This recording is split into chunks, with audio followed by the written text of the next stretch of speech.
Native of Osseo. I was the 8th child of Sigurd and Bertha Severson, Bertha Mort Severson, which they were South Beef River people. But they moved to the big farm, as they called it, right outside Osseo here in 1924. But I was the eighth of eight children. All the rest of the other 7 were all born in South Beef River area. But they moved from that farm to the big farm that became the Colby farm. That's how it's probably known. Just over the county line. I was born in the town of Otter Creek, Eau Claire County, right next to Albert Huff's farm in Trempealeau County. Our property line was the county line there. Albert Huff was a bachelor. He had apple trees. He'd always encouraged me to help myself to apples that were walking by. That just came to me now. And Gordon Hung, I think, was born about the same day I was. Dr. Leeson Sr. delivered me on the farm there in March 1930. And started to tell about my brothers and sisters. Of course, they wanted boys on the farm, to work. And they got 4 girls in a row: Matilda, Selma, Clara, and Laura. Then started 4 boys: Lawrence, Norman, Stanley, and me. I was 10 years after the 7th one. And I was a bit of an adventurous boy. But first, I've been reminded the train used to go by that farm there to Fairchild and back and to Mondovi one way one day, and they'd go back the next day the other way. They'd blow the whistle. Ever noontime is right when it went by. We could tell it was noontime when that train would whistle on that crossing there. I guess it's still there. The tracks are gone and everything now. But so, let me see, What do you remember about high school or going to school in Osseo? Well, I went to the old school downtown that became the Masonic Temple. That was the school. Mabel Larson was starting with the Yule School out in the town of Otter Creek. That's where first, second, third grade. Miss Remington was the first grade teacher. I'd get to ride with her to school sometimes. She lived with her parents at Osseo, Ernest Remington. And it was two miles to that Yule School. And Jane McCune lived in the next farm to me, Cecil McCune's daughter, in the same grade, and Patricia O'Brien. And Gene Goss was our mail carrier, Route 1. And it was Highway 27 then. That was 27, which now is NN. I knew it as 27, but you call old. I guess you don't even call it Old 27 anymore. Well, let's see. No, right outside us here. No, and the interstate, of course, changed a lot of things out that way. So when did you come to Osseo to school? We moved into town in 1938, and I was at the grand opening of the city hall right in this spot. I see one of the pictures here reminded me of that. That was a big event, and Whoopie John was here playing, and it was a big turnout for this spectacular city hall that had been built. Yeah, 1938. Let's see now. Okay. Why did you move to town? Did your well, because jobs? You sold the farm? my oldest brother was the one that stayed home, took care of the farm, and he'd got married, and my father was moved into town. I thought they were always, my parents were old people to me. My mother was 47 when I was born, my father 53, and they weren't that old really when they moved into town. But my father was a carpenter, self-taught. In fact, he built the house and farm buildings and that South Beaver River farm that became the Jim Olson farm later on.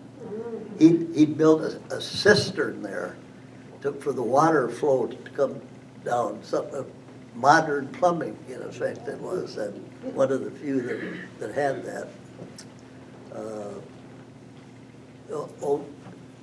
My brothers and sisters were all confirmed in Norwegian in that South Beaver River Church, except Stanley, but he was confirmed by Osseo.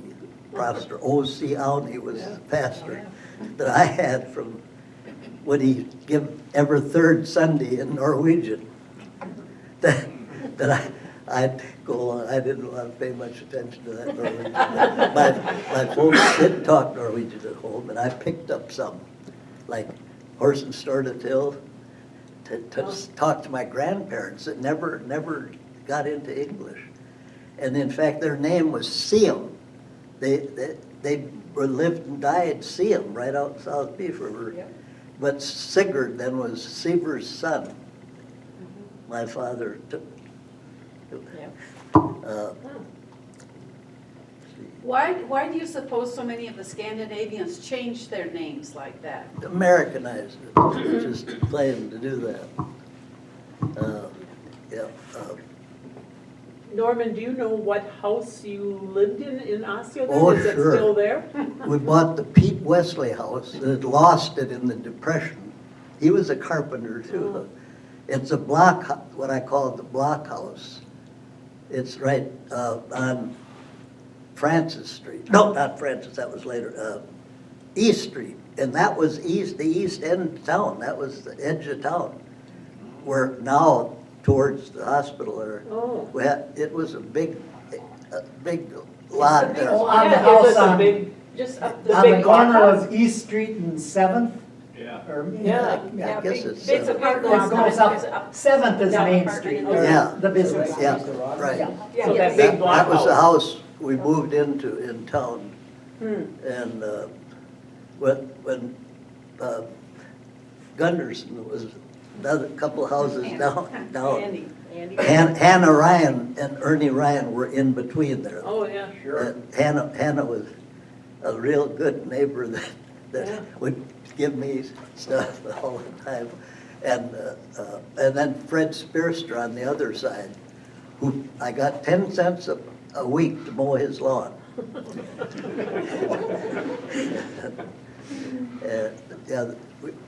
The garage was kind of like a barn there, actually. We could play upstairs in that barn there. Let's see now. Was that next to the house? Pardon? Was that, the barn, was that next to the Yeah. garage? Yeah, and In then that a lot? big potato field behind there. Before it, there was no other houses east there at that time. So, well, anyway, my father built houses and sold them, including the one, the corner of Francis Street, Highway 10. Gordy was Highsmith living in Oh, that sure, house? right You across knew? the street from Fred Yeah. Spearstra's there. Yeah. Yeah, J. Highsmith, and he had a daughter, Mary, Yeah. that was in the same grade as me. They moved in from Illinois when he bought that newspaper Yeah. in about 1938. They just moved in there about the time we moved in from the farm. And Grace was his wife. She entertained us in the basement there of that house. And during the war, that reminds me now, I kind of started an enterprise business of scrap paper. And I'd get a lot of paper from Smiths and others and haul it. I'd hire a truck to haul it to Cornell to the wood products place. I haven't thought of that for a long time. But, and it was the driver of that became the sheriff later on, Clumby, Oh, Horace but- Clumby. And of course, there was a younger brother, Clumby, that was killed in the army in the European theater about that time. And, well, of course, later during World War II. Remember Mrs. Fields, the piano player? Who? Mrs. Fields? In Fields. the big house, Alice Fields? Ellen Fields? Field? Fields? Well, I know they had that big field The house. big house and the hedge around there and, you know. Yes, for some reason, I don't remember the piano You player. don't remember that? To tell the truth, no. She gave piano From the lessons. hedge to scare me. Piano lessons for years. That was always a scary place. Yes. And the house was dark colored too, as I recall. In the trees. Well, anyway, I was going to start out saying I was so glad to be here with you all, keep Alaska's history going. I mean, Osseo's history going. I appreciate that. I like the idea of it. I'm glad to be among you. And I've been looking forward to the Buena Vista place, because I used to drive by there a lot. I don't remember like that. But Have you it been up turned there out- lately? Have you been there, Gordon, now? No, not It's- yet.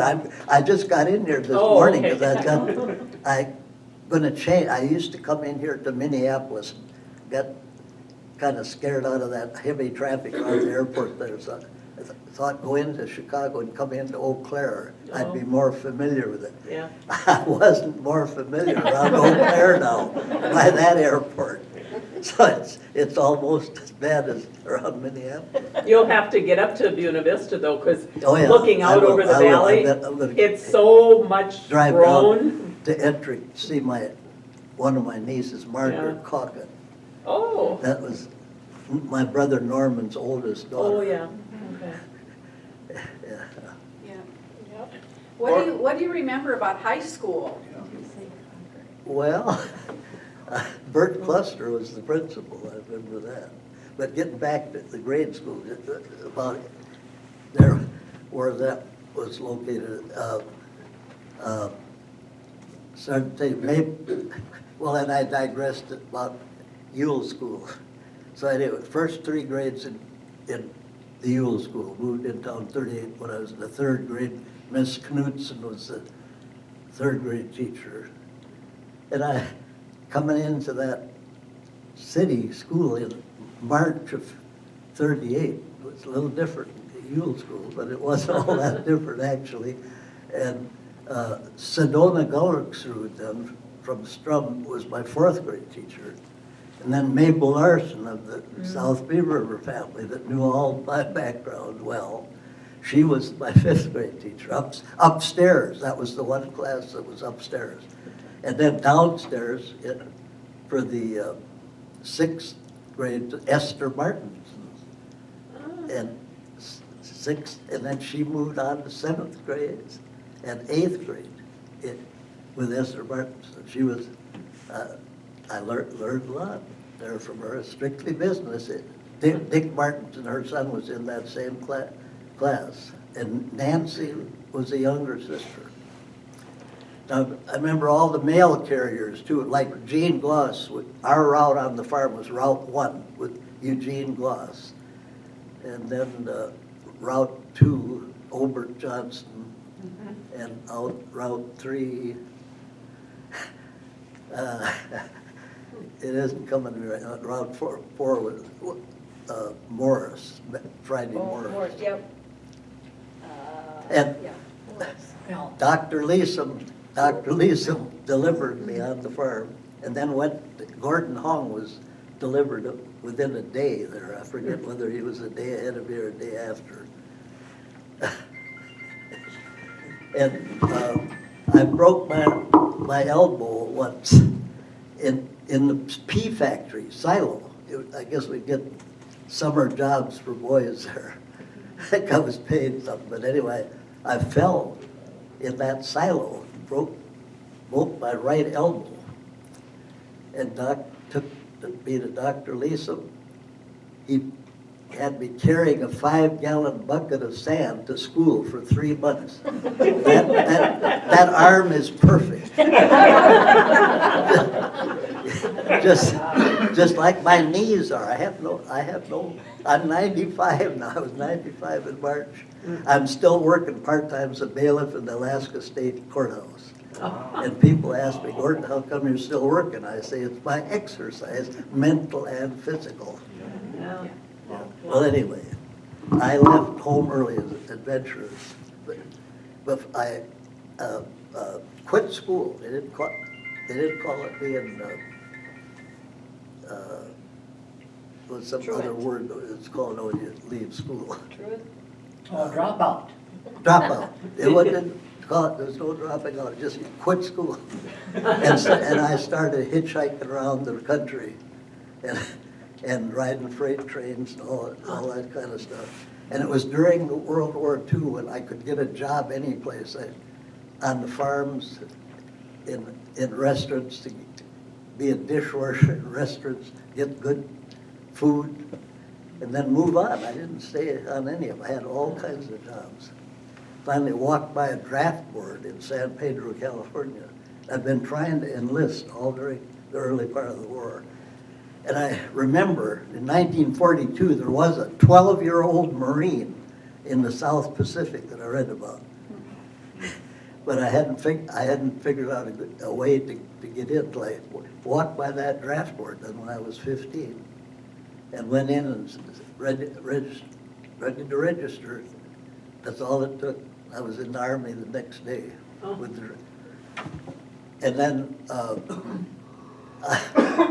I got out after 6 months and went up to Duluth to get my seaman's papers and sailed on the Great Lakes. And that summer of 46, tied up in Buffalo, New York in December, at the end of the shipping season before the lakes froze over. Got a bonus for staying in November. And then because I joined the National Maritime Union, went to St. Louis and in January, got on a Mississippi River boat going to New Orleans and went to the Union Hall there. A banana boat to Ecuador, hauling bananas back on a Liberty ship. And a load of bananas brought back to New Orleans. And then onto a passenger ship. I was a bellhop on a passenger ship to Havana, Cuba. And that was the most beautiful port that I ever seen, Havana, Cuba was. So how old do you think you were then? I was 17. Jeez. I went to Seattle, got an Army transport ship to Alaska. So I first went to Alaska in summer of 1947 to Whittier and Adak. Adak then in the Aleutian Islands, it was a big Army base. It became Navy later, but and then let's see. Then I went back to finish high school and went to Eau Claire High School.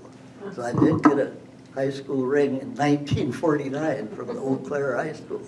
So I was really I was a year ahead always before, and so I was only 1 year after I would have graduated here. I graduated in Eau Claire, and then went back to Alaska on the land to work road construction. I spent 2 years, 1948 to 1949 on a Hugh Skinner building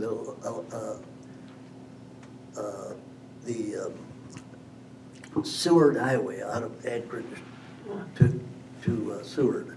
Before I had to go in there in a train, there was no highway then between Anchorage and Seward like there is now.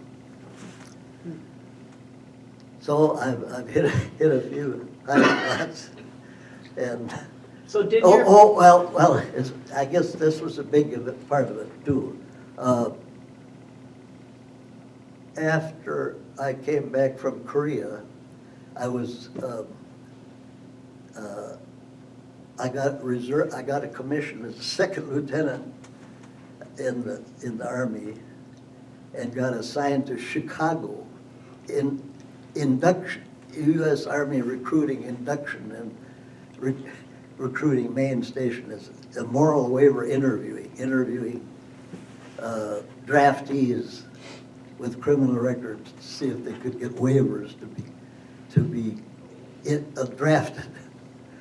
And I finished my 3 years in the Army in December of '50. And December of '53 it was. So then I went to Norway and brought back a bride from Norway after a couple months. And we came back to Osseo on the way to Alaska again. I had the job lined up back in Alaska. Spent the summer working in Alaska. And I got elected county treasurer here in November 1954. A lot of big events in my life in 1954. Getting married in February, having a son born in Alaska in October of '54, and then getting elected county treasurer here in November '54. Coming back, I served my 2-year term in Whitehall, driving by the Buena Vista there every day to Whitehall. So I lived here in Osseo. And I organized the Army Reserve Unit in Whitehall. I got up to captain as the commander of the Whitehall Army Reserve Unit. I had several people you all know that I recruited that had been in the Army, so I just signed them up. And I had it in Whitehall. I could have had it in Osseo, because most of them that I recruited were from Osseo. Like Byron Hagan at the bowling alley. He was a company clerk. He was an administrative guy. Wayne Erickson was the motor sergeant. I got them all promoted in the reserve. And let's see now. It pays to know somebody, huh? Stanley Crockett was the mess sergeant before he married my niece. Herb Holtby from Strum was my first sergeant. And let's see. Oh, we went to Camp McCoy, of course, for two summers. Luckily, I had John Allen, that had been the county treasurer, that filled in for me there. Kind of taught me how to be the county treasurer. I don't know what I would have done without it, because I wasn't going to get much cooperation in Whitehall at that time. But then, so, but run for sheriff in December, in '56. Didn't win for sheriff, but it was fun. Back to Alaska again. I've been there ever since. So it was early '57 when I went back. That's really when I stayed in Alaska. Gordon, after all those wonderful experiences when you were young, what motivated you to go back to high school and get your... Well, I just knew I should have done it. Should have done it before. Well, yeah, I just Well, good for you. I guess I was motivated to do it without thinking of it as such. Yeah.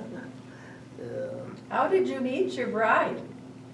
Oh, How did you that's meet a your long bride? story too. But I was looking up my roots in Norway and found the 4-leaf clover in Bergen, the big city, and took her to Gudbrandsdal and the farm country on the honeymoon in February, and it was cold.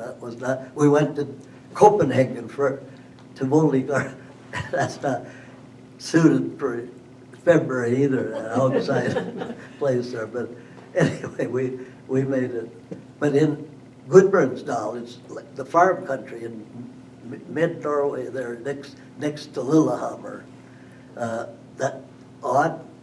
My wife's name was Odd. And it was like a foreign country to her there. She was like a Texan from Bergen, the big city, in this rural area with the different dialects. So, anyway, never forget meeting. I had Aunt Rena Westergaard that had been with Aunt Minnie to Norway. They had a list of all the names of the relatives. And so I looked up several of them. During that time I was on a honeymoon. And never forget the Luftingmo boys. They were twins. One was completely bald-headed, white-haired, twins. As one was a bachelor living with the other brother, with his wife and family. And, you know, it seems funny now, twin boys living together for a lifetime. One married, one not. Anyway, went to the Seam farm, and I was treated like I was a descendant of Seam, but yeah, I'm pretty sure really it was, the farm name, they went by the farm names. Mm-hmm. Like Seam was not my background real family name. It was Belma, and another one that escapes me right now. But they took the name of the farm they went to. And the Seam farm. Overly? Overly, yeah, Overly, it had been. Yeah. Well, let's see, I got sidetracked here a few times, but with a little help. Anyway, we would have been married 70 years on Valentine's Day a year ago when my aunt passed away. And she was in the Pioneer Home in Anchorage for the last year from osteoporosis and arthritis, rheumatoid arthritis and osteoporosis. And here I am just as fit as a fiddle, yet thankfully. Did you have children? Did you have children? Have what? Children? Oh, yeah, a son and a daughter. Marshall was born in Alaska that summer or fall of '54. And we brought him back here then as a baby.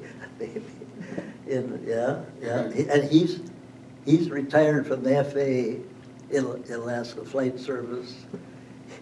He's 70 years old. And my daughter is 69. She's still working for the Chugach Alaska Corporation. She's going to retire this summer. But, and I am going back to Norway now in August on a Hurtigruten trip. That's a coastal voyage along the coast of Norway. It stops at about 30 different seaports. Some get off, and most of them are just seeing them, all the way to Kirkenes in the North Norway, right next to Finland and Norway. That's the terminus of the trip. Then flying back to Oslo, and then Icelandic Airways back to Anchorage. And it'll be Icelandic Airways taking over from Seattle to Bergen. And my wife had one sister that I was in the Army Reserve years, made captain in Whitehall. And I was recalled an active reserve then in Alaska. So I was recalled to active duty in '61 to '63 and sent to Poitiers, France. And de Gaulle was pushing the Americans out, so I got 1 year in France and then into Munich, Germany for the last year.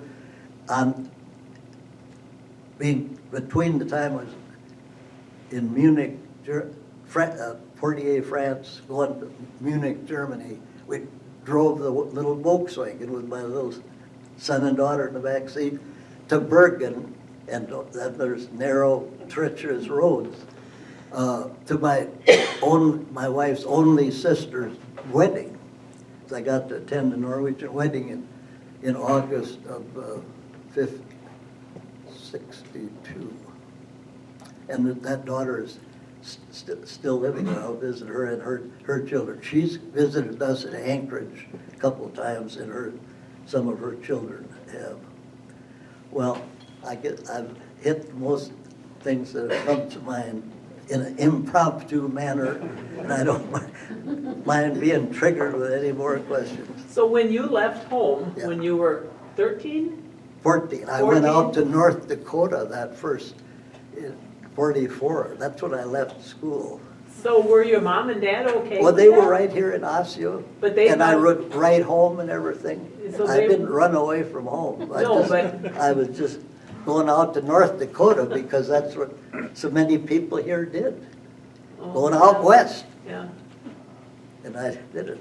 And I worked on a buffalo ranch in Williston, North Dakota, owned by Colonel Parker, who owned the Leland Parker Hotel in Minot. It was a first-class hotel. And I was a bellhop there. So, and then, like I said, I was a bellhop later on this SS Curigua out of New Orleans to Havana, Cuba.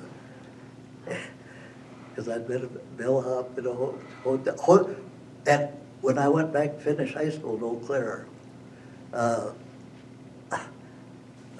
let me see, what finished high school in Eau Claire. Oh, I was a bellhop there in the Hotel Eau Claire.